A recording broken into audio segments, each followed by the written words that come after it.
ভাই নিজে টিএসসি চত্বরে কেক কাটতে এসেছেন, এই ঘটনা তো এখন সবারই জানা। বিশেষ করেন এই ঘটনার আগে পার্সোনালি আমিও এর চিনতাম না। এই যে অভিনেত্রী, এটাও জানতাম না। খোঁজ খবর নিয়ে জানতে পারি হ্যাঁ এই অভিনেত্রী, কিন্তু কোনো সিনেমা বা নাটকের পর্দায় না। রাত 12টার পর আওয়ামী লীগ নেতাদের খাটে অভিনয় করতেন।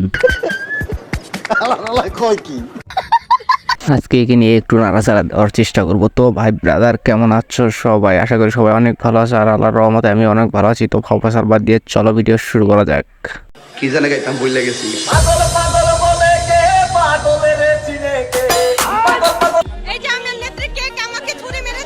এনার নাম হচ্ছে বৃষ্টি সুভাষিনী। আসলে টিএসসি চত্বরে শেখ হাসিনার জন্মদিনের কেক কাটতে এসেছিল। এই ঘটনা তো এখন সবারই জানা, কিন্তু রাস্তার কিছু বলাবান ওনার কেক ওনার মুখেই ছুঁড়ে মারে।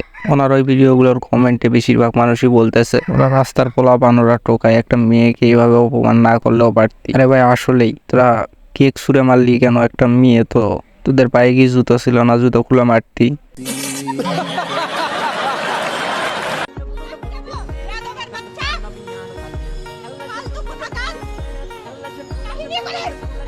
ভাই তোদের বলি তো, যারা কমেন্টে গিয়ে সবাই গাইতেছস বাংলাদেশে একটা মেয়েকে এইভাবে অসম্মান, ভাই তোদের কোন অ্যাঙ্গেল থেকে ওরে দেখে মেয়ে মনে হয়? এটাই তো বুঝলাম না আমি। টোকায় ওরা না টোকায় আসলে তোরা।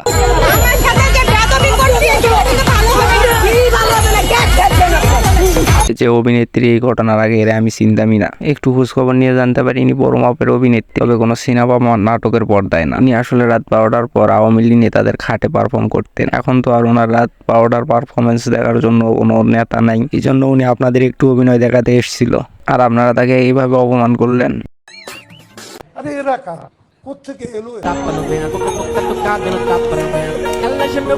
আল্লাহ সব মানুষকে সৃষ্টি করেছেন, মানুষের চেহারা নিয়ে কথা বলা উচিত না। তাও একটা কথা বলি, এনাকে দেখলে কেন জানি না আমার হিজড়া মনে হয়। ভাই এর নিয়ে এত মাতামাতি করার কিছু নাই। যত মাতামাতি করবেন ওরই লাভ, যত গালাগালি করবেন ওরই লাভ। ও মূলত ভাইরাল হওয়ার জন্য এখানে এসেছিল, আর ওর উদ্দেশ্য সফল হয়েছে। তো আজকের ভিডিও এই পর্যন্তই। সবাই ভালো থাকবেন, সুস্থ থাকবেন, আল্লাহ হাফেজ।